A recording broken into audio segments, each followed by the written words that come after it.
नमस्कार, good morning dear student. Welcome to OD study point. स्वागत करते हैं आप सभी का आपके अपने YouTube channel OD study point में। तो कैसे हैं आप लोग, क्या हाल चाल है आपके? उम्मीद है डियर स्टूडेंट आप लोग बहुत ही बेहतरीन होंगे और बहुत ही बेहतरीन तरीके से अपनी पढ़ाई को मजबूत कर रहे होंगे, क्योंकि डियर स्टूडेंट यदि हम बात करें यूपी पॉलिटेक्निक का, तो यूपी पॉलिटेक्निक के बच्चों के लिए मैक्सिमम 25 से 30 दिन बचे हैं।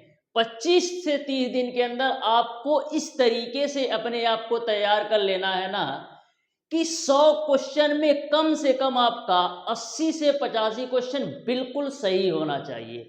तो बहुत ही बेहतरीन तरीके से जो भी आपके पास दिन बचे हैं 20 से 25 दिन, बहुत ही बेहतरीन तरीके से अच्छी तरीके से जरूर तैयारी कीजिएगा, जिससे आपका सिलेक्शन सिक्योर हो पाए। क्योंकि डियर स्टूडेंट सबसे बड़ी बात यह है ना कि यदि आपका एक बार समय निकल जाता है तो फिर वापस नहीं आता है।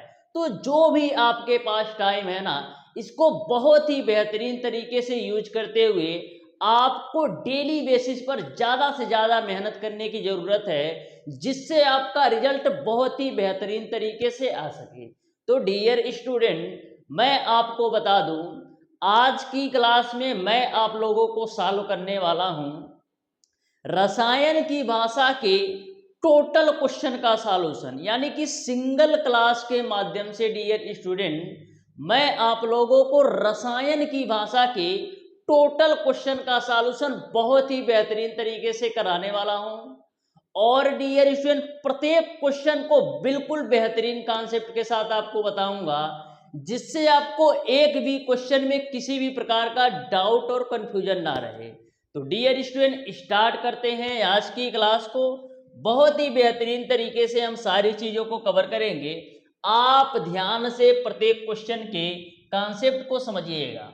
बहुत ही शिद्दत के साथ मैं आपको समझाने वाला हूं, बस आप ध्यान से सारी चीज़ों को समझते जाओ। तो डियर स्टूडेंट, पेश करते हैं आपके सामने आज का पहला क्वेश्चन। तो पहला क्वेश्चन आपके सामने है डियर स्टूडेंट, ध्यान से समझिएगा इस क्वेश्चन का कौन सा ऑप्शन सही होगा। बिल्कुल सिंपल क्वेश्चन है बाबू, ध्यान से समझना। देखो क्या बोला है, पोटेशियम सल्फेट तथा बेरियम क्लोराइड की अभिक्रिया द्वारा प्राप्त अवक्षेप क्या होगा, ये आपको बताना है। तो पोटेशियम सल्फेट का सूत्र क्या होता है? पोटेशियम सल्फेट का सूत्र होता है K2SO4। K2SO4 प्लस का बेरियम क्लोराइड का सूत्र क्या होता है? बेरियम क्लोराइड का सूत्र होता है BaCl2।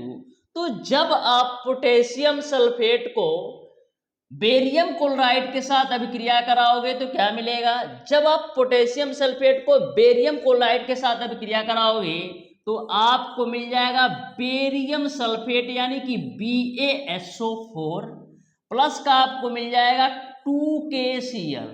तो अवक्षेप के रूप में डियर स्टूडेंट आपको क्या मिलेगा? अवक्षेप के रूप में बाबू आपको मिल जाएगा बेरियम सल्फेट। क्या मिल जाएगा? बेरियम सल्फेट मिल जाएगा, यानी आपका ऑप्शन नंबर सी सही हो जाएगा। तो बहुत ही बेहतरीन तरीके से आपको समझ में आ गया होगा।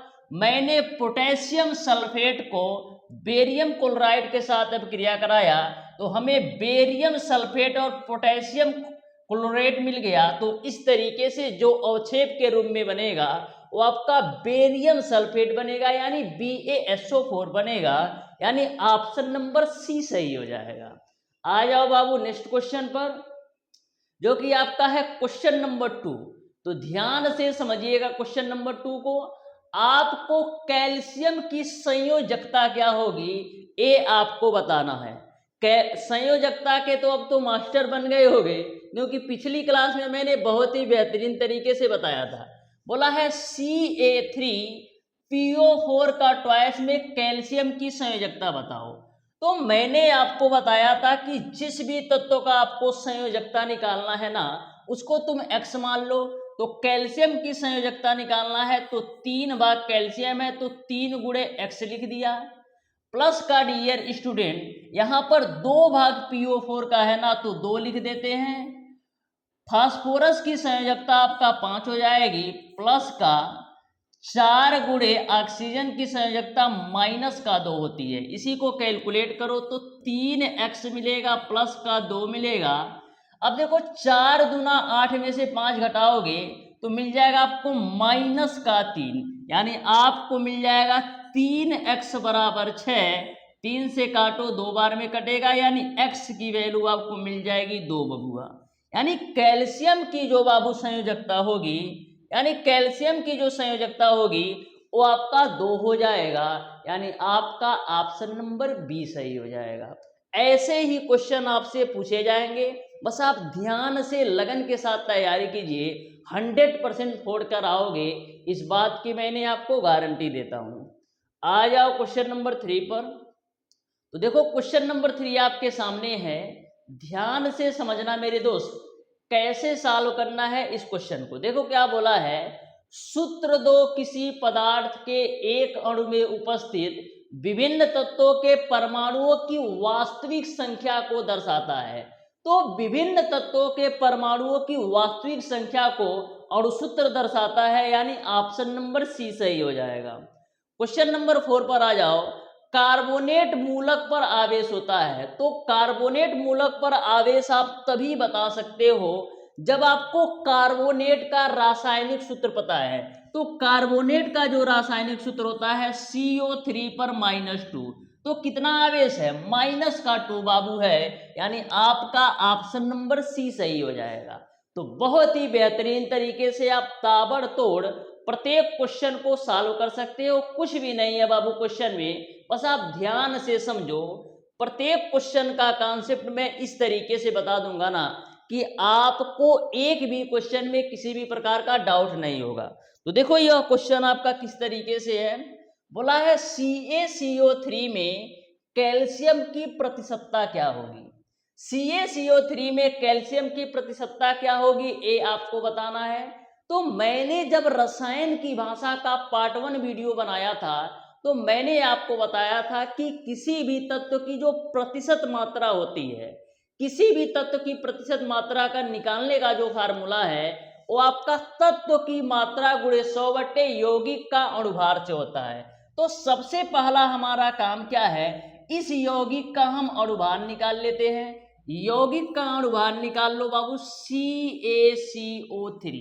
तो कैल्शियम का अणुभार इन्होंने परमाणु भार दे रखा है 40, तो लो 40 रख दिया। कार्बन का कितना है 12, तो 12 रख दिया, प्लस का 3 भाग ऑक्सीजन है, तो 3 गुणे ऑक्सीजन का भार होता है 16। तो यहां से बाबू आपको मिल जाएगा 40 प्लस का 12 प्लस का 48, तो 48 12 60 और 40 कितना होगा 100 हो जाएगा। यानी आपके यौगिक का जो अणुभार हो गया वो आपका बाबू 100 हो गया।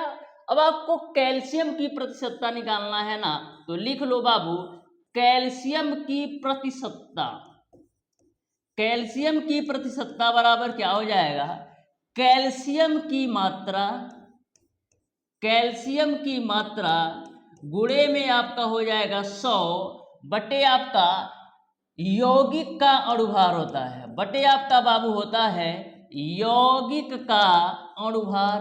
अब सारी वैल्यू बबुआ तुम रख दो। तो यहाँ पर कैल्शियम की मात्रा कितनी है, तो कैल्शियम की मात्रा आपका 40 है, तो बाबू 40 रख दिया, गुणे मैंने 100 कर दिया, और यौगिक का अणुभार आपने निकाला है 100, तो 100 रख दिया, 100 से 100 कैंसिल, तो फाइनली आपको मिल जाएगा 40। यानी कैल्शियम की जो प्रतिशतता होगी वो आपका 40% हो जाएगा, यानी ऑप्शन नंबर बी सही हो जाएगा। तो किसी भी क्वेश्चन में कुछ नहीं है, बस आप ध्यान से समझो और प्यार से समझो। किसी भी क्वेश्चन में किसी भी प्रकार का डाउट आपको नहीं होना चाहिए। ये देखो पूछा है C2H6 में कार्बन की प्रतिशत मात्रा बता दो। यह क्वेश्चन ऑलरेडी मैंने सॉल्व करवा रखा है, फिर भी मैं सॉल्व करवा देता हूं। C2H6 में कार्बन की परसेंटेज मात्रा बताओ। तो सबसे पहले तुम C2H6 का अणुभार निकालो, तो कितना होता है, कार्बन का 12 होता है, तो 2 गुणे 12 प्लस का हाइड्रोजन का 1 होता है, तो 6 गुणे 1, तो यहाँ से 12 दूना 24 और 6 कितना हो जाएगा, 30 हो जाएगा। यानी C2H6 का जो अणुभार होगा वो आपको 30 मिल जाएगा। कार्बन की परसेंटेज मात्रा बताना है ना, तो कार्बन की प्रतिशत मात्रा कैसे निकालोगे, कार्बन का भार या कार्बन की मात्रा गुणे 100 बट्टे यौगिक का अणुभार। तो कार्बन की मात्रा कितनी है, तो कार्बन की मात्रा बाबू है 24 गुणे 100 बटे यौगिक का अणुभार। यौगिक का अणुभार आपने निकाला है 30, तो लो जी भैया 30, 0 से 0 काट दो, 3 से काटोगे 24 को तो 8 बार में कटेगा। यानी कि कार्बन की जो परसेंटेज मात्रा होगी ना वो आपका 80% हो जाएगा। यानी 80% आपका कार्बन होगा, यानी आपका ऑप्शन नंबर बी सही हो जाएगा। आ जाओ नेक्स्ट क्वेश्चन पर, जो कि आपका है क्वेश्चन नंबर 7। तो देखो कितना प्यारा सा और कितना खूबसूरत सा क्वेश्चन है। क्वेश्चन को देखकर बिल्कुल नहीं आपको घबराना है, मैं इस तरीके से बताऊंगा ना कि आपको क्वेश्चन बिल्कुल बेहतरीन तरीके से समझ में आएगा। देखो क्या बोला है, नीला थोथा CuSO4 इंटू का 5H2O में जल की प्रतिशत मात्रा बताना है।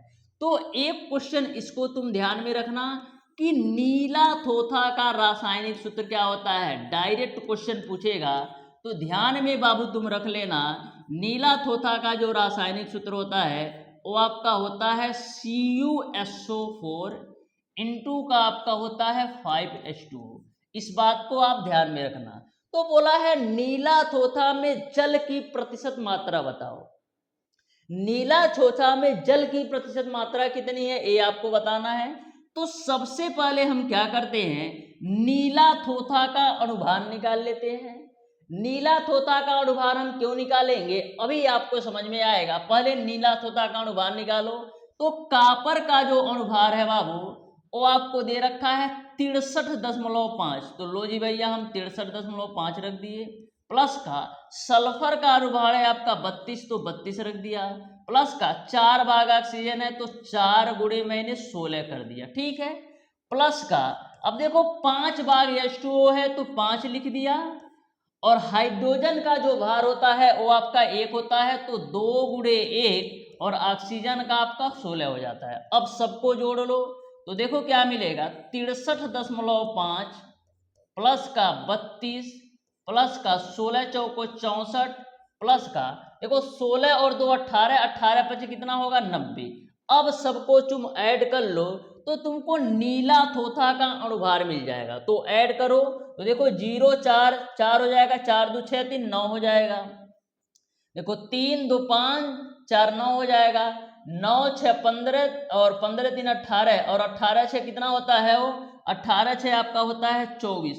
यानी कि 249.5 आपको नीला थोथा का अणुभार मिल गया। अब आपको बताना है जल की प्रतिशत मात्रा। तो जल की प्रतिशत मात्रा कैसे निकालोगे, जल की मात्रा यानी कि जल की प्रतिशत मात्रा बराबर क्या होगा, जल की प्रतिशत मात्रा बराबर आपका हो जाएगा जल की मात्रा गुणे 100 बट्टे नीले थोथे का अणुभार। यानी कि जल की मात्रा कितनी है तो आप कहोगे 90। जल की मात्रा कितनी है तो जल की मात्रा आपका है 90 गुणे 100 बटे यौगिक का अणुभार। यौगिक का अणुभार आपने निकाला है 249.5। इसी को बबुआ तुम कैलकुलेट करो।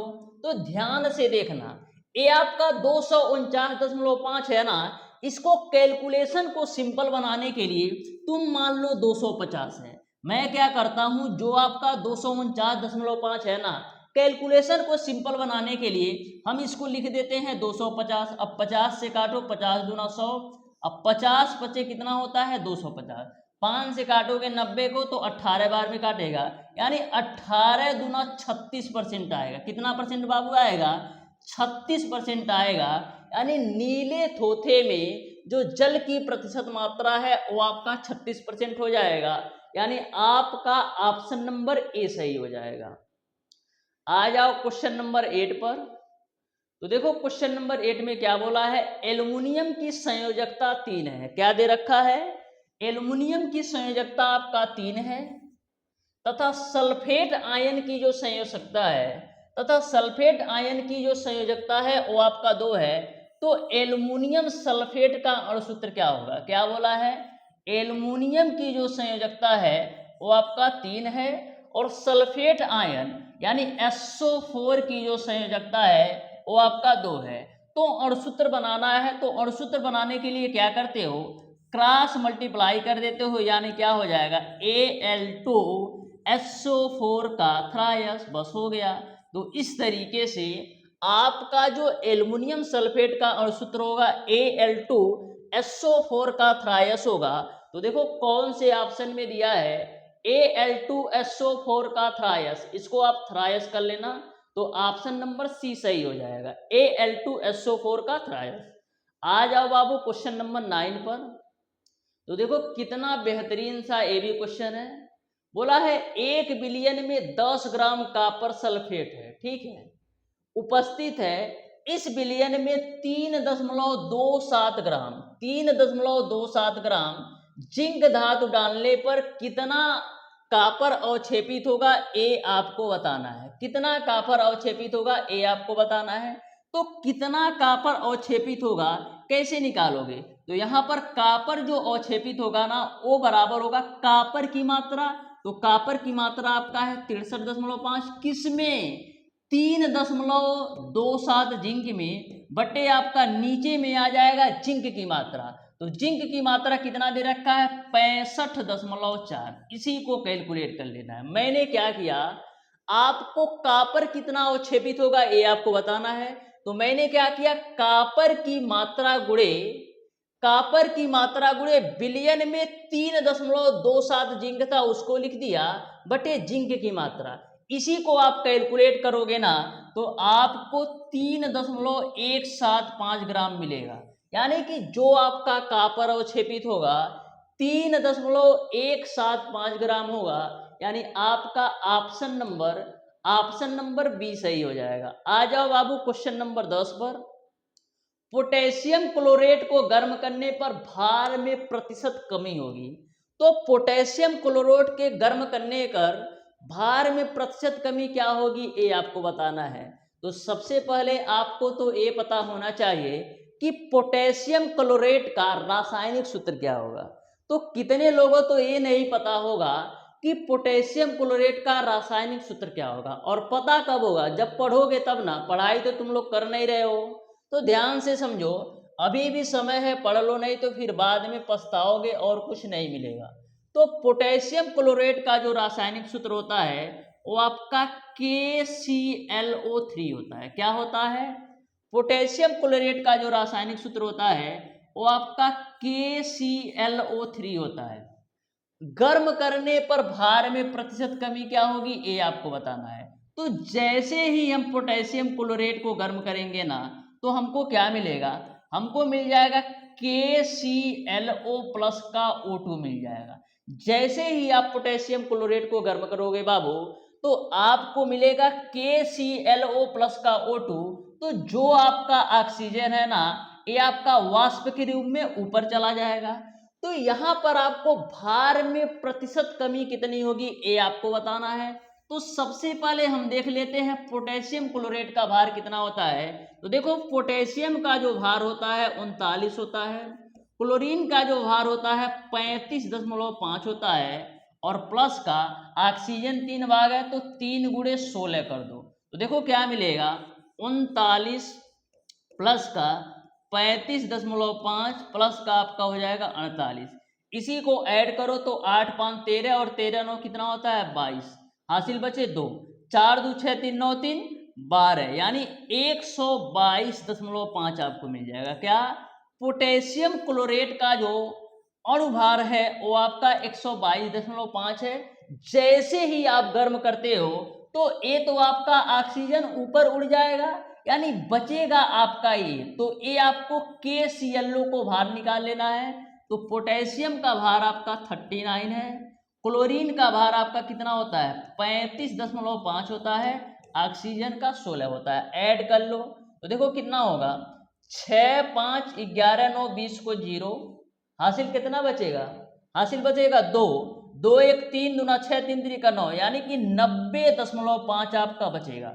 यानी कि हमारा जो टोटल मटेरियल था तो पोटेशियम क्लोरेट की जो टोटल मात्रा थी वो आपका 122.5 था। जैसे ही मैंने गर्म किया तो हमको केवल 90.5 ग्राम हमको मिल रहा है, 90.5 ग्राम मिल रहा है। तो भार में कितने की कमी आ रही है, जल्दी बताओ, भार में कितने की कमी आ रही है? तो 122.5 में से 90.5 घटाओगे तो बचेगा बबुआ 32। किस पे बात हो रही है? पोटेशियम क्लोरेट की। तो पोटेशियम क्लोरेट की मात्रा आपका नीचे आ जाएगी, आप परसेंटेज में चेंज करने के लिए 100 से गुणा कर लो, बस यही कैलकुलेट कर लो।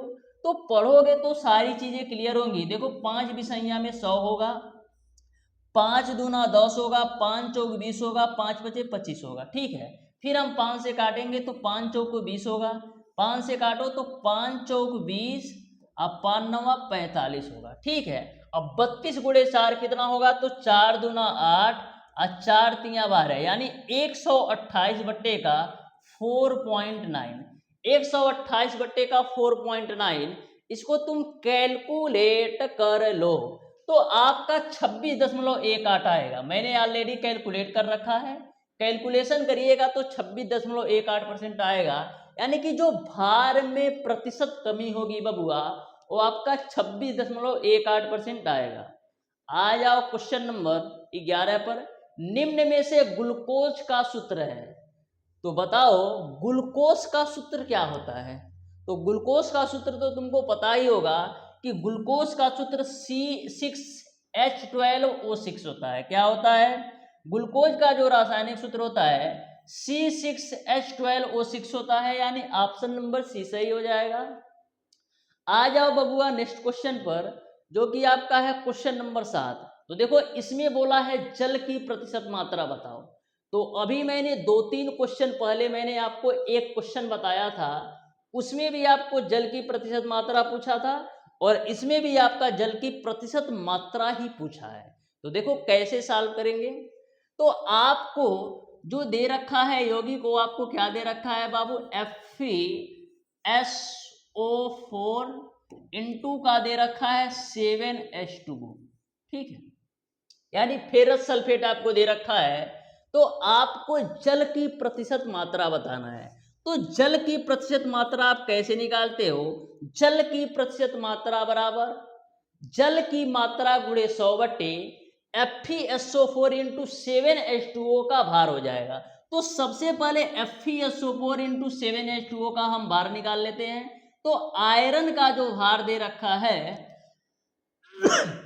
वो आपको दे रखा है 56, तो लो जी भैया हम 56 रख दिए, प्लस का सल्फर का आपका 32 है तो 32 हो गया, 4 भाग ऑक्सीजन है तो 4 गुणे आपका 16 हो गया, प्लस का 7 भाग H2O है तो 7, 2 गुणे हाइड्रोजन का 2 मात्रा है तो 2 गुणे 1 हो जाएगा, ऑक्सीजन का 1 है तो 16 हो जाएगा। इसी को तुम जोड़ लो तो कितना मिल जाएगा? 56 प्लस का 32 प्लस का 64 प्लस का 16 दो 18, 18 सत्ते कितना होता है? 18 पच्चे 90, 18 छक्का 108, 18 सत्ते तुम्हारा होता है 126। ऐड करो देखो कितना आएगा। तो देखो पहले इन तीनों को हम आपस में जोड़ लेते हैं। तो देखो 4 दो 6 6 12 को 2, 4 दो 6 6 12 को 2, 6 1 7, 3 10 5 15, यानी 152 आएगा। कितना आएगा? 152 आएगा, ठीक है। 6 3 9 5 14 1 15, 152 में तुम 126 जोड़ो कितना आएगा? तो 152 में 126 जोड़ोगे तो 6 2 8 होगा और 5 2 7 होगा, 1 1 2 होगा, यानी कि 278 आएगा। यानी FeSO4 इंटू 5H2O का जो भार आएगा वो आपका 278 आएगा। आपको जल की प्रतिशत मात्रा बताना है ना, तो जल की प्रतिशत मात्रा कैसे निकालते हो? जल की प्रतिशत मात्रा बराबर क्या हो जाएगा? जल की मात्रा गुणे 100 बटे यौगिक का अणुभार। तो जल की मात्रा कितना है? यही तो आपका जल है 7 भाग, तो 7 भाग जल का जो मात्रा है वो आपका 126 ग्राम है। गुणे में आप बबुआ 100 कर दो, बट्टे का यौगिक का अणुभार, तो यौगिक का अणुभार आपका 278 है। तो लो जी भैया 278। अब देखो किससे वैल्यू कटने वाली है, तो सबसे पहले हम 2 से ही काट देते हैं। तो देखो 2 छक्का 12, 2 तिया 6, फिर 2 से काटोगे तो 2 एक कम 2, 2 3 6, 2 9 18। फिर 3 से काट दो तो 3 दूना 6, 3 एक कम 3। फिर 3 से काटोगे तो नहीं कटेगा ना हो, तो ये आपका 63 ही रहेगा। कितना ही रहेगा? ये आपका 63 ही रहेगा।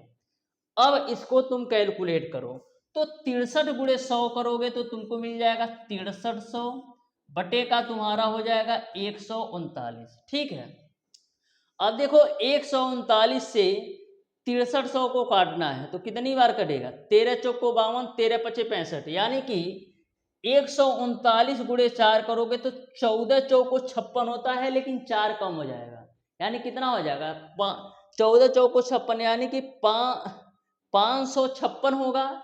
तो 630 में से 556 घटाओ, कितना मिलेगा? तो मिल जाएगा आपको 10 में से 6 जाएगा 4, और यहाँ पर 12 में से 5 जाएगा, कितना बचेगा? 12 में से 5 जाएगा आपका 7, यानी 74 बचेगा, 0 उतर जाएगा, तो 4 बार में कटेगा। अब 139 से 740 को काटो तो 13 पचे 65, यानी कि 45 दशमलव कुछ आएगा। कितना आएगा? 13 पचे 65 मान लो होता है, तो तुम्हारा 14 पचे 70, यानी 5 कम कर दो तो 495 हो जाएगा। तो यहाँ पर आपको बचेगा 45 और 0 बच जाएगा। फिर आपका कितना होगा? 14 तिया 42, यानी कि 45.31 के आसपास आएगा। कितना आएगा? 45.31 के पास आसपास आएगा। देखो हमेशा ध्यान में रखना है, इतना क्लोज कभी भी आपको ऑप्शन नहीं देता है कि 45.31 दे दे और 45.32 दे दे, तो इसमें आपका ऑप्शन नंबर ए सही हो जाएगा। ए पता नहीं कैसे इतना क्लोज दे दिया है, लेकिन इतना क्लोज कभी नहीं देता है। आ जाओ नेक्स्ट क्वेश्चन पर। तो देखो नेक्स्ट क्वेश्चन आपका है, एक कार्बनिक यौगिक का जो प्रतिशत संगठन है वो आपका निम्न प्रकार से दे रखा है। कार्बन जो है वो आपका 92.4% है, जो आपका हाइड्रोजन है 7.6% है, तो उसका मूलानुपाती सूत्र क्या होगा ये आपको बताना है। तो मूलानुपाती सूत्र कैसे निकालते हो ध्यान से समझना। ऑलरेडी जो स्टूडेंट इस चैप्टर का पार्ट 1 वाला वीडियो देखे होंगे ना, उनको अच्छी तरीके से क्लियर होगा कि कैसे निकालते हो। आ जाओ ध्यान से समझो। सबसे पहले आपको टेबल बना लेना है। टेबल में जो पहला रहेगा वो आपको तत्व लिख देना है। तत्व के बाद यहाँ पर लिख लेना है तत्व की प्रतिशतता, यानी कि तत्व में कितना कितना परसेंट कौन कौन सी चीजें हैं। उसके बाद से आपको लिख लेना है परमाणु भार। क्या लिख लेना है? परमाणु भार लिख लो। परमाणु भार के बाद यहाँ पर लिख लो परमाणुओं की संख्या। क्या लिखना है बाबू? परमाणुओं की संख्या। उसके बाद से यहाँ पर तुम लिख लो सरल अनुपात। क्या लिख लोगे? सरल अनुपात। अब सारी वैल्यू यहाँ पर रख दो। अब सारी वैल्यू यहाँ पर रख दो तो ध्यान से और आराम से तुम समझना। तो यहाँ पर तत्व कौन कौन सा है? एक आपका कार्बन है, एक आपका कौन सा है? कार्बन है, और दूसरा आपका हाइड्रोजन है। तो कार्बन की जो मात्रा है वो आपका 92.4% है, और जो हाइड्रोजन की मात्रा है वो आपका 7.6% है। ठीक है, अब देखो कार्बन का जो अणुभार होता है, परमाणु भार होता है, वो आपका 12 होता है। हाइड्रोजन का जो परमाणु भार वो होता है वो आपका 1 होता है। अभी तक मैंने क्या किया है, जो जो डाटा हमको पता है उसको मैंने नोट किया है। यहां तक आपको क्लियर है? तो आपका कार्बन हाइड्रोजन था तो कार्बन हाइड्रोजन लिख लिया। कार्बन की परसेंटेज मात्रा 92.4 थी तो 92.4 लिख दिया। हाइड्रोजन 7.6 था तो हाइड्रोजन 7.6 लिख दिया।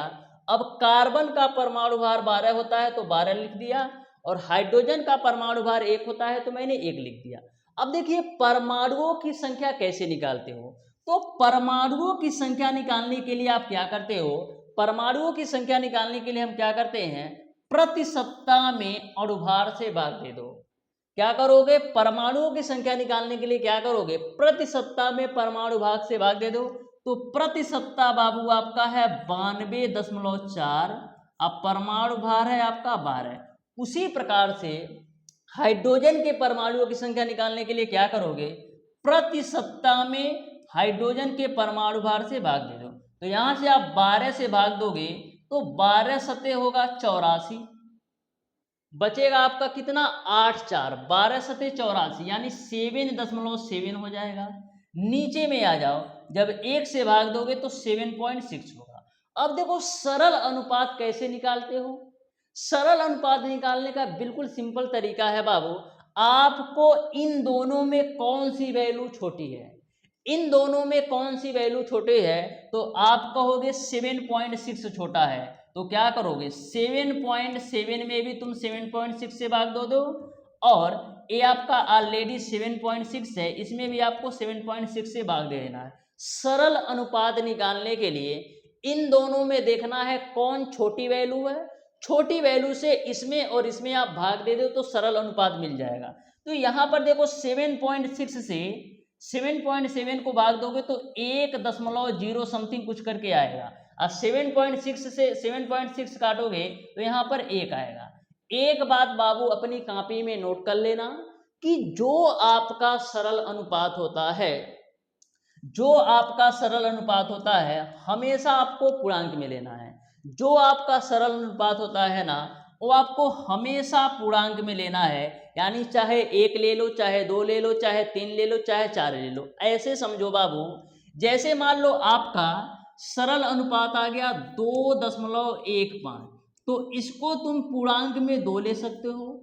उसी प्रकार से जैसे तुम्हारा सरल अनुपात आ गया 2.75, तो इसको तुम 3 के रूप में ले सकते हो, क्योंकि आपको सरल अनुपात हमेशा पूर्णांक में लेना होता है। किस में बाबू?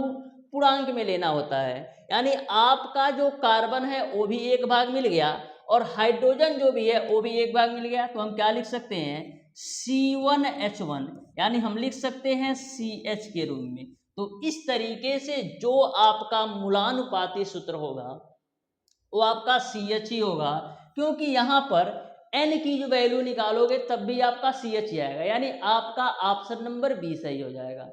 आया बाबू नेक्स्ट क्वेश्चन पर जो कि आपका है क्वेश्चन नंबर 14।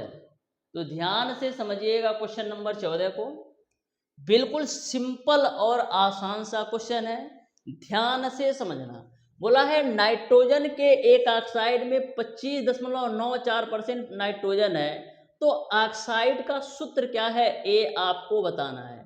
नाइट्रोजन का एक ऑक्साइड है जिसमें नाइट्रोजन की मात्रा बाबू कितना दे रखा है, नाइट्रोजन की मात्रा बाबू आपको दे रखा है 25.94%, ठीक है।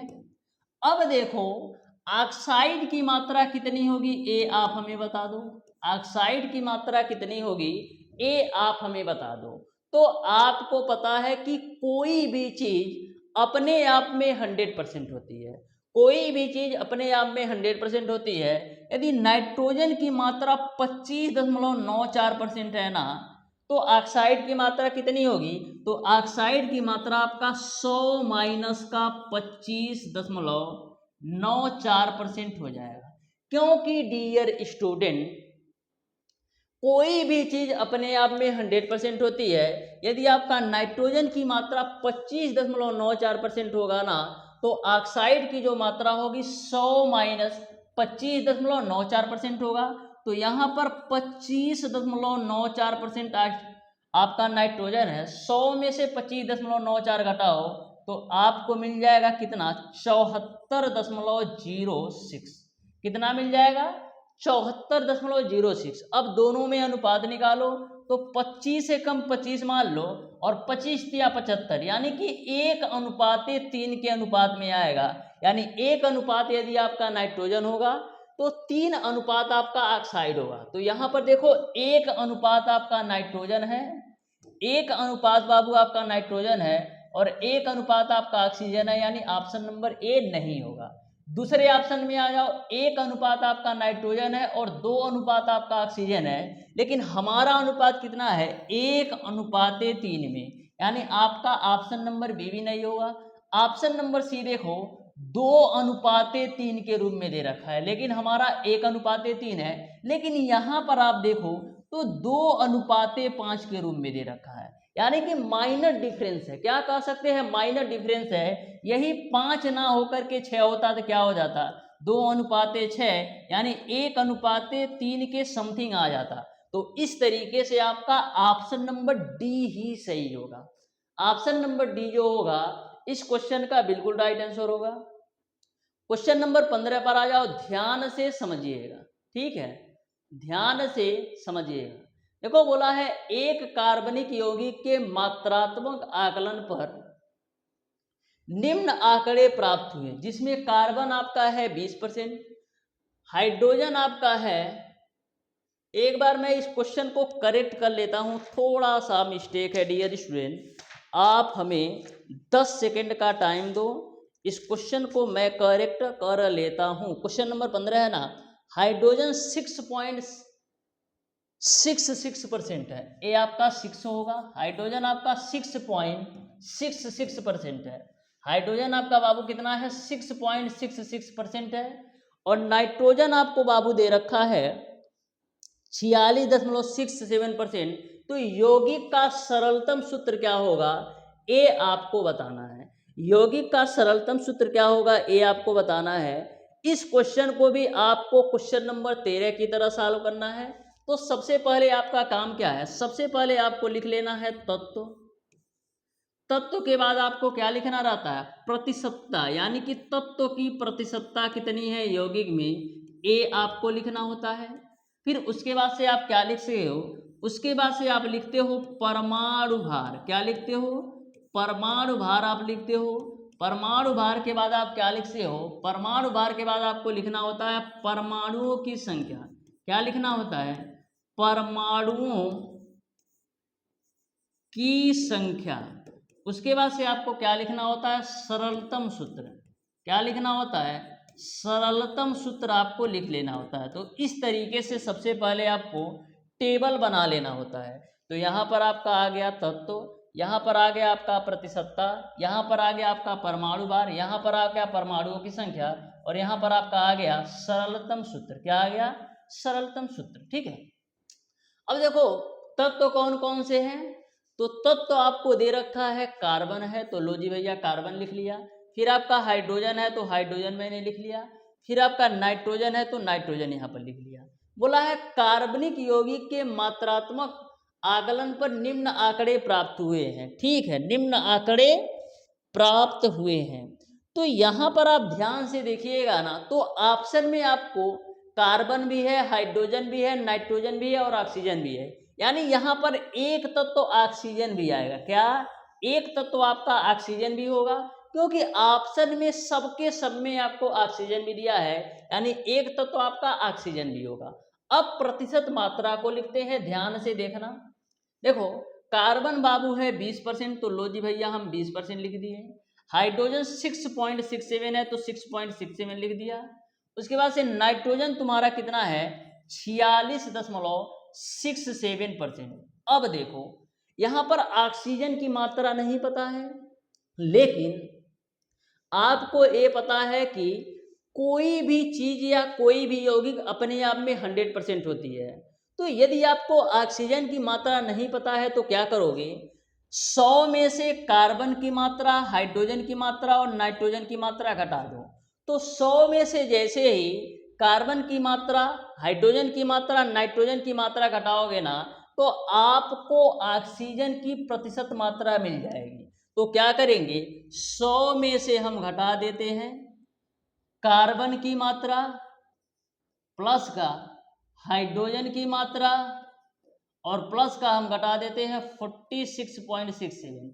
इसको आप घटाइएगा ना तो कितना मिल जाएगा, देखो 46 और 6 जोड़ोगे कितना होगा 52, यानी कि 52 एक 53.36 आएगा, और ये आपका 20 हो जाएगा। तो 53 और 20 कितना होता है 73, यानी कि आपको 26.67 के अराउंड मिलेगा। कितना मिलेगा, 26.67% आपका ऑक्सीजन मिलेगा।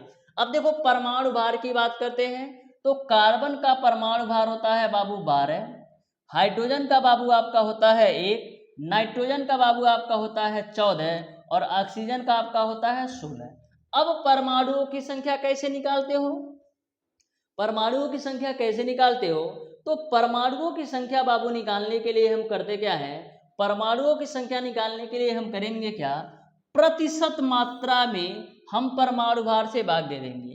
तो यहाँ पर कार्बन का परसेंटेज है 20, कार्बन का परसेंटेज है 20 और कार्बन का परमाणु भार है 12। तो जैसे ही आप प्रतिशतता में परमाणु भार से भाग दोगे परमाणुओं की संख्या आ जाएगी। यहाँ पर हाइड्रोजन का परसेंटेज है 6.67 और इसका जो परमाणु भार है वो आपका 1 है। उसी प्रकार से नाइट्रोजन का जो है वो आपका 46.67 और इसका परमाणु भार है वो आपका 14 है। उसी प्रकार से ऑक्सीजन की बात करें तो ऑक्सीजन का जो परसेंटेज है वो आपका 26.67 और ऑक्सीजन का भार है आपका 16। इसी को आप कैलकुलेट करोगे तो आपको परमाणुओं की संख्या मिल जाएगी। यहाँ पर हम काटते हैं तो देखो 12 एकम 12 होता है, बचेगा 8 जीरो। 12 सत्ते कितना होता है 84, तो 12 छक 72 हो जाएगा। फिर आपका 8 जीरो 12 छक 72 यानी 1.66 आएगा। यहाँ पर काटोगे तो आपको मिलेगा 6.67 मिलेगा। यहाँ पर काटो 14 से तो देखो क्या मिलेगा, 14 तियां तुम्हारा होता है 42। कितना होता है 42। फिर बचेगा 4 6, फिर 14 तियां 42 यानी कि 3.33 के समथिंग आएगा। ठीक है, अब यहाँ पर 16 से काटो तो 16 एकम बाबू होता है 16, बचेगा आपको कितना 10 और 6 बचेगा यानी कि 16 छक्का 96 यानी कि 1.6 आपको यहाँ पर भी मिलेगा। अब देखो आपको निकालना है सरलतम सूत्र, तो सरलतम सूत्र निकालने के लिए क्या करेंगे, इसमें सबसे छोटी वैल्यू कौन सी है, तो सबसे छोटी वैल्यू आप कह सकते हो 1.6 है। तो 1.6 में सारे में आप भाग दे दो, 1.6 में सभी परमाणुओं की संख्या में भाग दे दो तो 1.66 बटे का 1.6 ये जीरो मान लो। ठीक है, जो वैल्यू सबसे छोटी होती है ना उसी से सब में भाग दो तो सरलतम सूत्र मिल जाएगा। बस ज़्यादा सोचने की जरूरत नहीं है, इन सारी वैल्यूज में जो सबसे छोटी वैल्यू है ना उसी से सब में भाग दो तो सरलतम आपको सूत्र मिल जाएगा। तो यहाँ पर सरलतम अनुपात मिल जाएगा। ये आपका सरलतम सूत्र नहीं होगा, ये आपका सरलतम अनुपात होगा। ठीक है, तो यहाँ पर आपका 6.67 बटे का आपका हो जाएगा 1.60, यहाँ पर 3.33 बटे का आपका हो जाएगा 1.60 और नीचे में देखो 1.6 में आपको 1.6 से ही भाग दे देना है। तो यहाँ पर आप ध्यान से देखना मेरे दोस्त, ध्यान से देखना, देखो 1.6 में 1.60 से भाग दोगे तो यहाँ से आपको मिल जाएगा 1, यहाँ पर आपको कितना मिलेगा 6.67 में 1.6 से भाग देना है तो कितना मिलेगा 16 चौको 64 होता है यानी 4 बार में आपको कट जाएगा। हमेशा ध्यान में रखिएगा जो आपका सरल अनुपात होगा ना पूर्णांक में ही लेना है। अब देखो 1.6 से 3.33 को काटोगे तो आपको 2 बार में मिल जाएगा और यहाँ पर आप काटोगे तो आपको 1 मिल जाएगा। तो यहाँ से आपको क्या मिलेगा, यहाँ से आपको ये मिल गया कि जो हमारा कार्बन है वो आपका 1 भाग है। क्या मिला बाबू कि जो हमारा कार्बन है 1 भाग है। उसके बाद से हमारा क्या है हाइड्रोजन, हाइड्रोजन कितना भाग है 4 भाग है यानी H4 हो जाएगा, CH4 हो जाएगा, C1H4 हो जाएगा। उसके बाद से हमारा नाइट्रोजन कितना भाग है 2 भाग है यानी N2 हो जाएगा और ऑक्सीजन कितना भाग है 1 भाग है यानी O हो जाएगा। यानी हम क्या लिख सकते हैं CH4N2O। तो देखो कौन से ऑप्शन में दिया है CH4N2O यानी आपका ऑप्शन नंबर बी सही हो जाएगा। ऑप्शन नंबर बी जो होगा ना बिल्कुल राइट आंसर होगा क्वेश्चन नंबर 15 का। आ जाओ नेक्स्ट क्वेश्चन पर जो कि आपका है क्वेश्चन नंबर 16। तो ध्यान से समझिएगा, आपको अणुसूत्र बताना है। क्या बताना है, अणुसूत्र बताना है। क्या होगा अणुसूत्र बताना है बाबू, क्या होगा। इसके पहले जो आपने देखा है सरलतम सूत्र बताना था, लेकिन इसमें आपको बताना है अणुसूत्र क्या होगा। तो कॉन्सेप्ट आपका सेम ही होगा, थोड़ा सा अलग होगा, ध्यान से देखना। सबसे पहले हमारा काम क्या होता है, सबसे पहले हमारा काम होता है टेबल बनाना। तो यहाँ पर हम टेबल बना लेते हैं। यहाँ पर हम लिख लेते हैं तत्व और यहाँ पर हम लिख लेते हैं प्रतिशत मात्रा, यहाँ पर हम लिख लेते हैं प्रतिशत मात्रा। फिर यहाँ पर आपका होता है परमाणु भार, क्या होता है परमाणु भार होता है। और यहाँ पर आपका परमाणुओं की संख्या होती है, क्या होती है परमाणुओं की संख्या होती है। और यहाँ पर आपका क्या होता है, सरल अनुपात होता है। क्या होता है बाबू, सरल अनुपात होता है। अब देखो कौन कौन सी वैल्यू दे गई है उसको अच्छे से नोट करो, कौन कौन सी वैल्यू तुमको दे गई है अच्छे से नोट कर लो। तो यहाँ पर तत्व हो गया, फिर यहाँ पर परसेंटेज मात्रा हो गई, परमाणु भार हो गया, परमाणुओं की संख्या हो गई, फिर सरल अनुपात हो गया। ठीक है, अब देखो तत्व आपका कौन कौन सा है। तत्व आपका है कार्बन, कार्बन के बाद आपका क्या है, हाइड्रोजन, तो लो जी हाइड्रोजन लिख लिया। फिर आपका है ऑक्सीजन, तो लो जी भैया हम ऑक्सीजन लिख लेंगे। ठीक है, तीन तत्व दिया था, तीनों मैंने लिख लिया। कार्बन की जो मात्रा है 52.17%, तो 52.17%। हाइड्रोजन की मात्रा कितना है, 13.05%। और जो आपकी ऑक्सीजन की मात्रा है 34.77% है। ठीक है, अब देखो परमाणु भार क्या है, तो कार्बन का है बाबू 12, हाइड्रोजन का बाबू 1 है, और ऑक्सीजन का आपका है 16। ठीक है, यहाँ तक आपको क्लियर है। अब देखो परमाणुओं की संख्या कैसे निकालते हो, मैं बार बार आपको बोल रहा हूँ। परमाणुओं की संख्या निकालने के लिए आप क्या करते हो, परमाणुओं की संख्या निकालने के लिए आप प्रतिशत मात्रा में परमाणु भार से भाग देते हो, प्रतिशत मात्रा में परमाणु भाग से भाग देते हो। तो यहाँ पर कार्बन का जो परसेंटेज है वो आपका 52.17 है, इसमें तुम भाग दे दोगे 12 से, तो परमाणुओं की संख्या कार्बन की मिल जाएगी। अब देखो 13.05 में जब 1 से भाग दोगे तो हाइड्रोजन के परमाणुओं की संख्या मिल जाएगी।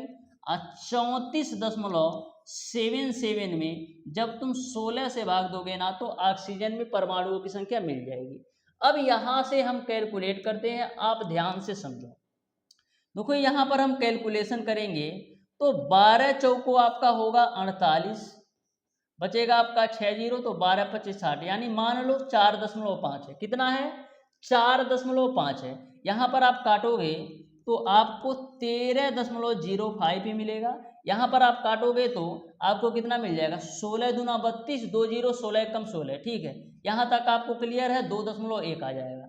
यहाँ तक सभी को क्लियर है कि जो हमारा कार्बन का परमाणुओं की संख्या है वो आपका कितना आ गया, 4.5। कितना है बाबू, 4.5।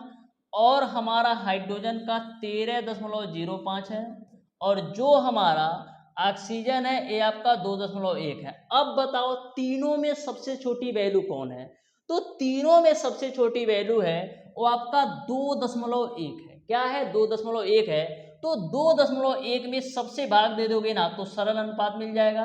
तो 4.5 में तुम 2.1 से भाग दे दो, 13.05 में तुम 2.1 से भाग दे दो, और 2.1 में भी तुम 2.1 से भाग दे दोगे तो सरल अनुपात आपको मिल जाएगा। तो सरल अनुपात आपको मिल जाएगा, यहाँ से काटोगे तो आपको 2 बार में मिल जाएगा, यानी 2 मिल जाएगा। हमेशा ध्यान में रखना, मैं बार बार आपको बोल रहा हूँ, सरल अनुपात आपको पूर्णांक में लेना है। अब देखो 2 से काटोगे तो 6 बार में कटेगा। अब यहाँ पर इसको काटोगे तो 1 बार में कटेगा, यानी कि जो सरल अनुपात मिल गया कार्बन, हाइड्रोजन और ऑक्सीजन का 2, 6 और 1 के रूप में मिल गया। यानी हम क्या कर सकते हैं, यदि हम सरलतम सूत्र की बात करें तो हमारा क्या है, कार्बन बाबू 2 भाग है, हाइड्रोजन बाबू 6 भाग है, और ऑक्सीजन आपका 1 भाग है। यानी हमारा क्या मिल जाएगा, C2H6O मिल जाएगा। क्या मिल जाएगा, C2H6O मिल जाएगा, C2H6O मिल जाएगा। क्या मिल जाएगा, C2H6O मिल जाएगा। यहाँ पर ऐसे भी चेक कर सकते हो, देखो ये आपका जो सरलतम सूत्र मिल गया ना वो आपका C2H6O मिल गया। अब यहाँ से तुम क्या करोगे, आपको अणु सूत्र निकालना है ना, तो अणु सूत्र क्या निकालने के लिए क्या करोगे, अणु सूत्र निकालने के लिए सबसे पहले तुम इसका अणुभार निकालो। इसका तुम पहले अणुभार निकालो, तो अणुभार कितना मिल जाएगा, देखो 2 भाग कार्बन है तो 24 यहाँ से अणुभार मिलेगा, और 6 भाग हाइड्रोजन है तो 6 यहाँ से मिल जाएगा, और उसके बाद से ऑक्सीजन आपका 1 भाग है तो 16 यहाँ से मिल जाएगा। तो कितना मिल जाएगा, 16 6 22, और 22 और 24 जोड़ोगे तो 46 मिल जाएगा। यानी कि जो आपका अणुभार है वो आपका 46 मिल जाएगा। जो आपका अणुभार है वो आपका मिल जाएगा 46 मिल जाएगा। ठीक है, अब देखो आपको अणुसूत्र बताना है। वैसे भी यार यहीं से आपका कैलकुलेशन हो जाता है। C2H6 देखो कौन से ऑप्शन में है, 2 भाग कार्बन है ना, तो देखो 2 भाग कार्बन है और हाइड्रोजन 6 भाग है तुम्हारा। तो देखो हाइड्रोजन 6 भाग है, C2H6O बन रहा है। C2H6O बन रहा है। एक बार मैं ऑप्शन को मिला लेता हूँ, एक बार मैं ऑप्शन को मिला लेता हूँ। C2H5OH है, ये आपका C2H5OH है। तो यहाँ पर देखो कार्बन 2 हो गया, हाइड्रोजन 6 भाग है, तो 5 1 6 हाइड्रोजन हो गया, 1 ऑक्सीजन हो गया, यानी ऑप्शन नंबर बी सही हो जाएगा। तो ज़्यादा सोचो मत, यदि आपका यह मैच कर जाता है कि C2H6O है तो आप उसी पर टिक कर दो, जो आपका सरलतम सूत्र होगा ना वही अणुसूत्र का काम कर जाएगा। आ जाओ क्वेश्चन नंबर 17 पर। बेरियम कार्बोनेट का सूत्र क्या होता है? तो बेरियम कार्बोनेट का सूत्र क्या होता है, जल्दी हमें बता दो कि बेरियम कार्बोनेट का सूत्र क्या होता है। बेरियम कार्बोनेट का सूत्र क्या होता है, जल्दी हमें बता दो। बेरियम कार्बोनेट का सूत्र क्या होता है, जल्दी हमें बता दो। तो बेरियम कार्बोनेट का जो सूत्र होता है वो यहाँ पर देखो ऑप्शन मिस्टेक है, BaCO3, यानी बेरियम कार्बोनेट का जो सूत्र होता है वो आपका BaCO3 होता है, यानी ऑप्शन नंबर बी सही हो जाएगा। क्वेश्चन नंबर 18 पर आ जाओ। एक धातु यम के क्लोराइड का जो सूत्र है ना वो आपका MCl2 है। एक धातु यम के क्लोराइड का जो सूत्र है ना वो आपका MCl2 है। तो इसके फास्फेट का सूत्र बताओ क्या है, MCl2 है। तो सबसे पहले हमारा काम क्या है, M की संयोजकता निकालना। सबसे पहले हम ये चेक करेंगे कि M की संयोजकता क्या है। तो मैं मान लेता हूं M की संयोजकता X है, प्लस का 2 भाग क्लोरीन है ना, तो 2 गुणे क्लोरीन की संयोजकता कितनी होती है, -1 बराबर आपका हो जाएगा 0। तो यहाँ से x की वैल्यू निकालोगे तो 2 आ जाएगा, यानी m की जो संयोजकता है, m की जो संयोजकता है वो आपका 2 है। फास्फेट, फास्फेट का मतलब क्या होता है, PO4। फास्फेट का मतलब क्या होता है, फास्फेट का मतलब क्या होता है, PO4 पर थ्राइस, यानी फास्फेट का जो संयोजकता है वो आपका 3 मिल जाएगा। तो यहाँ से बाबू फास्फेट की संयोजकता 3 कैसे मिला पता है तुमको, देखो फास्फोरस का 5 होता है, और देखो फास्फोरस का 5 होता है, 4 दूना 8, तो यहाँ पर हो जाएगा फास्फोरस का 5 लिख लो, 4 भाग ऑक्सीजन है ना, तो 4 गुणे -2 लिख लो। तो देखो यहाँ से क्या मिलेगा, 4 दूना 8 में से 5 घटाओगे तो 3 मिल जाएगा, यानी फास्फेट का जो आवेश होगा ना वो आपका 3 हो जाएगा। अब क्रॉस मल्टीप्लाई कर दो तो क्या मिल जाएगा, क्रॉस मल्टीप्लाई करोगे तो M3PO4 का ट्वाइस मिल जाएगा, M3PO4 का ट्वाइस मिल जाएगा, यानी आपका ऑप्शन नंबर बी सही हो जाएगा। ऑप्शन नंबर बी जो होगा बिल्कुल राइट आंसर होगा। आ जाओ क्वेश्चन नंबर 19 पर। तो ध्यान से समझिएगा क्वेश्चन नंबर 19 पर। एक हाइड्रोकार्बन का जो मूलानुपाती सूत्र है ना वो आपका CH है, इसका वाष्प घनत्व 39 है। तो आपको यौगिक का अणु सूत्र क्या होगा ये आपको बताना है। तो सबसे पहले एक फार्मूला तुम अच्छी तरीके से नोट कर लो, एक फार्मूला तुम अच्छी तरीके से नोट कर लो। आपका क्या होता है, आपका बाबू होता है, आपका बाबू होता है अणुभार बराबर आपका होता है 2 गुणे वाष्प घनत्व। अणुभार बराबर क्या होता है, 2 गुणे वाष्प घनत्व, तो हो जाएगा आपका 2, और वाष्प घनत्व आपको कितना दे रखा है 39, तो 39 गुणे 2 करोगे तो 78 हो जाएगा, यानी कि जो आपका अणुभार है वो आपका 78 है। तो इस क्वेश्चन को ऑप्शन से भी सॉल्व कर सकते हो। इन चारों यौगिकों में इन चारों यौगिकों में जिसका अणुभार 78 होगा ना वही आपका ऑप्शन सही होगा। इन चारों यौगिकों में जिसका अणुभार 78 होगा ना वही आपका ऑप्शन सही होगा। तो देख लेते हैं किसका अणुभार 78 है। तो यहाँ पर देखो C2H2 है, तो कार्बन का 2 भाग है, तो 2 गुणे 12 प्लस का हाइड्रोजन का 2 भाग है, तो 2 गुणे 1 हो जाएगा, यानी कितना मिलेगा 12 दूना 24 और 2 कितना हो जाएगा, 26 हो जाएगा। ठीक है, अब C3H3 है, 3 भाग कार्बन है, तो 3 गुणे 12 प्लस का 3, 12 या 36 और 3 कितना होगा, 39। इसको देख लो, C4H4 है तो कार्बन का 4 भाग है, तो 12 गुणे 4 प्लस का 4, तो 12 चौक 48, 4 कितना हो जाएगा, 52। अब देखो ना ऑप्शन ए है, ना ऑप्शन बी है, ना ऑप्शन सी है, तो ओनली ऑप्शन डी है। ठीक है, तो ओनली ऑप्शन डी है। तो देखो चेक भी कर लो, कार्बन का 6 भाग है, तो 12 गुणे 6 प्लस का 6 भाग हाइड्रोजन है, तो 6 गुणे 1, तो 12 छक 72 यहाँ से मिल जाएगा, प्लस का 6 यहाँ से मिल जाएगा, तो 78 मिल जाएगा। यानी कि जो आपका और सूत्र होगा C6H6 होगा, यानी ऑप्शन नंबर डी सही हो जाएगा। ऑप्शन नंबर डी जो होगा बिल्कुल राइट आंसर होगा। क्वेश्चन नंबर 20 पर आ जाओ। तो ध्यान से समझिएगा क्वेश्चन नंबर 20 को, बहुत ही बेहतरीन क्वेश्चन है, ध्यान से समझो इस क्वेश्चन को कैसे सॉल्व करना है। देखो क्या बोला है 200 ग्राम CaCO3 को तेज गर्म करने पर जो CaO की मात्रा प्राप्त होती है उसकी अभिक्रिया हेतु जल के द्रव्यमान की आवश्यकता होगी। तो सबसे पहले यहाँ पर 200 ग्राम CaCO3 को तेज गर्म करने पर CaO की कितनी मात्रा प्राप्त होती है ना, इसको हम देख लेते हैं। मैंने क्या बोला, 200 ग्राम CaCO3 को तेज गर्म करने पर CaO की कितनी मात्रा प्राप्त होती है, सबसे पहले हम इसको चेक करेंगे। तो यहाँ पर आपका क्या है, CaCO3, इसको तुम क्या करोगे, इसको तुम गर्म कर दोगे, ये आपका गर्म का साइन है। ठीक है, तो जैसे ही गर्म करोगे तो आपको मिल जाएगा CaO प्लस का आपको मिल जाएगा CO2। कोई दिक्कत है, वो CaO प्लस का CO2। अब तुम बताओ CaCO3 का भार क्या होगा। तो कैल्शियम का होता है 40, कार्बन का होता है 12, 3 भाग ऑक्सीजन है, तो 3 गुणे 16 हो जाएगा, तो यहाँ से आपको मिल जाएगा 100। यानी कि जो आपका CaCO3 का भार है वो आपका 100 ग्राम है। ठीक, अब तुम CaO का भार निकालो, तो कैल्शियम का हो जाएगा 40 और ऑक्सीजन का हो जाएगा कितना, 16, तो 40 और 50 56, यानी कि जब आप 100 ग्राम CaCO3 को गर्म कर रहे हो, जब आप 100 ग्राम CaCO3 को गर्म कर रहे हो तो तुमको 56 ग्राम CaO मिल रहा है।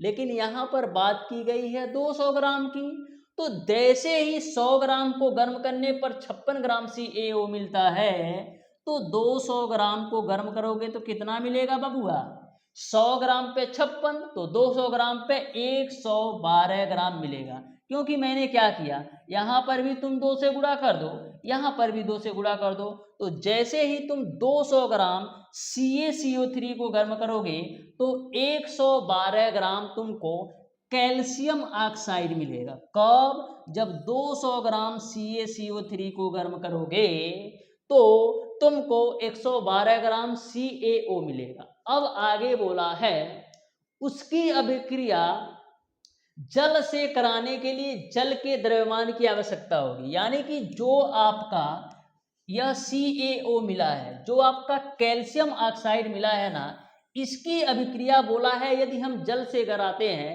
तो जल की कितनी आवश्यकता होगी, तो हम देख लेते हैं। तो यहाँ पर आपका क्या है, यहाँ पर हम CaO की अभिक्रिया हम बाबू किससे कराएंगे, जल से, यानी H2O से कराएंगे। तो CaO की अभिक्रिया तुम जल से कराओगे तो क्या बनता है, तो जैसे ही कैल्शियम ऑक्साइड का जल से अभिक्रिया कराओगे तो तुमको मिल जाएगा CaOH का ट्वाइस। क्या मिल जाएगा, CaOH का ट्वाइस। तो जैसे ही तुम CaO का H2O से अभिक्रिया कराओगे तो CaOH का ट्वाइस मिल रहा है।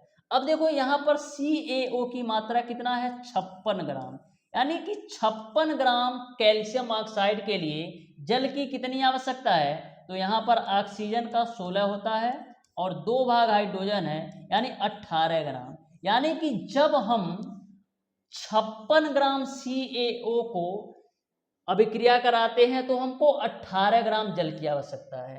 56 ग्राम CaO के लिए हमको 18 ग्राम जल की आवश्यकता है, लेकिन यहाँ पर 112 ग्राम CaO है ना, तब क्या होगा, तो तब क्या होगा बाबू, कुछ नहीं होगा, इसमें भी 2 से गुणा कर दो, इसमें भी 2 से गुणा कर दो, तो यहाँ पर 112 ग्राम CaO को जल से अभिक्रिया कराने के लिए आपको 36 ग्राम जल की आवश्यकता होगी। क्यों? क्योंकि 56 ग्राम कैल्शियम ऑक्साइड के लिए 18 ग्राम जल की आवश्यकता है, तो 112 ग्राम CaO के लिए आपको 36 ग्राम जल की आवश्यकता होगी, यानी ऑप्शन नंबर सी सही हो जाएगा। ठीक है ना हो। आ जाओ नेक्स्ट क्वेश्चन पर। फेरस सल्फेट में फेरस मूलक की संयोजकता होगी, तो तुमको तो पहले फेरस सल्फेट का रासायनिक सूत्र पता होना चाहिए। फेरस सल्फेट तो क्या होता है, फेरस सल्फेट FeSO4 का थ्रायस होता है। तो फेरस सल्फेट में फेरस मूलक की जो संयोजकता होती है ना, वो आपका 2 होती है। इसको आप ध्यान में रख लेना, ज़्यादा आपको गणित लगाने की बिल्कुल ज़रूरत नहीं है। ठीक है, आ जाओ क्वेश्चन नंबर 22 पर। फास्फोरिक अम्ल का अणुसूत्र H3PO4 है। एक धातु यम के ऑक्साइड में का सूत्र यमो है। इस धातु के फास्फेट का सूत्र क्या होगा, ए हमें बताना है। तो इसके के जो बाकी के आगे बचे के क्वेश्चन है उसको आप लोग सॉल्व कीजिएगा। इसका मैं ऑप्शन आपको नोट कर देता हूं। क्वेश्चन नंबर 22 है ना, तो दे रखा है M3PO4 का ट्वाइस। पहला ऑप्शन आपका क्या है, M3PO4 का ट्वाइस। ठीक है, दूसरा ऑप्शन आपको क्या दे रखा है, M2PO4 का थ्रायस। क्या दे रखा है, M2PO4 का थ्रायस। तीसरा ऑप्शन आपको क्या दे रखा है, M2PO4 का ट्वाइस, M2PO4 का ट्वाइस।